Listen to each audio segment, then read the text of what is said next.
मूळ जे आहे तेच अगदी स्पष्ट लक्षात झालं की संत संघ कशाला करायला पाहिजे एवढं लक्षात आलं की काम नव्हतं। आणि मग आता त्याचा बेनिफिट त्याचा फायदा तेथे राम नाम होईल श्रवण। दोन उदाहरणं पटकन सांगतो 5 मिनिटांमध्ये की राम नामाचं श्रवण झाल्यानंतर काय होतं। हो, घडीला भोजन उच्चिष्टाचं राम नामाचं महत्त्व सगळ्यांना माहिती आहे।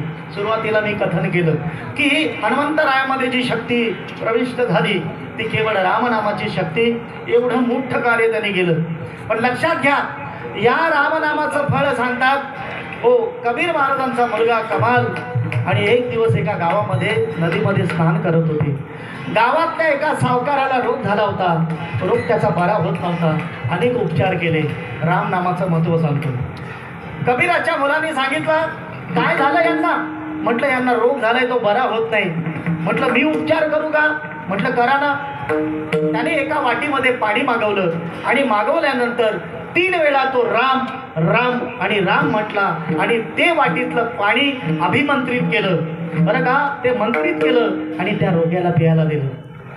त्या रोग्याचा रोग बरा झाला तात्काळ रामनामाने। जेव्हा माझे कमालाचा खाल उदू उदू झाला, कमालजी घरी आले। घरी आल्यानंतर आपल्या वडिलांना सांगितलं कबीरदासानं, बाबा मी 3 वेळा राम राम म्हटलं आणि त्या रोग्याचा रोग बरा झाला।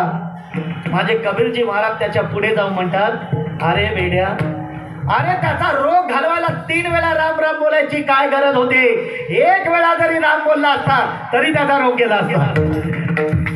काय रामनामाची श्रद्धा आहे हो, काय भाव आहे। एका आरतीमध्ये आपण नेहमी म्हणतो, तुमचं बारीक लक्ष असतं की नाही मला माहीत नाही, पण आता लक्षात येईल। आरतीमध्ये आपण शंकराच्या आरती म्हणतो बघा, व्याघ्रांबर फणिवंदर सुंदर मदनारी पंचानन मनमोहन मदिनंदना शतकोटीचे वेदवाचे उच्चारी प्रभूती लखराम दास जय देव जय देव जय शिव शंकरा आरती हो तुझ गौतुर गौरा।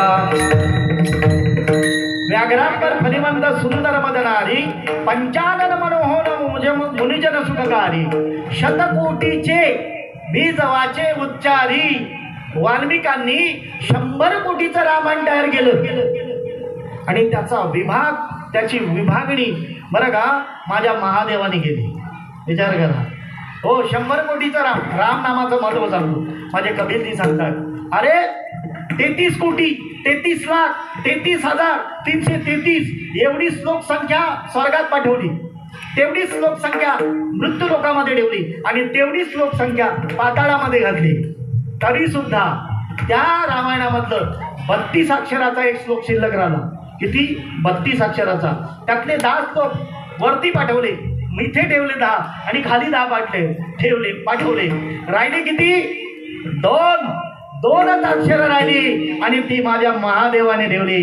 त्या 2 अक्षराचा जप केला, जे हलाल विष समुद्र मंथनातून निघलं, जे कुठल्याच देवाने नाही घेतलं, कुठल्याच राक्षसाने नाही घेतलं, पण माझ्या महादेवाने ते हलाल विष घेतलं। पण ते हलाल विष घेतल्यानंतर त्याचा 10 शांत करण्यासाठी माझ्या महादेवाने राम नामाचा जप केला आणि तो कंठामध्ये साठवला।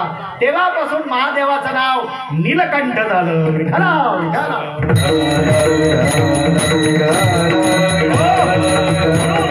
भजन करी महादेव राम पूजी सदाशिव, एवढं प्रेम त्यांचं।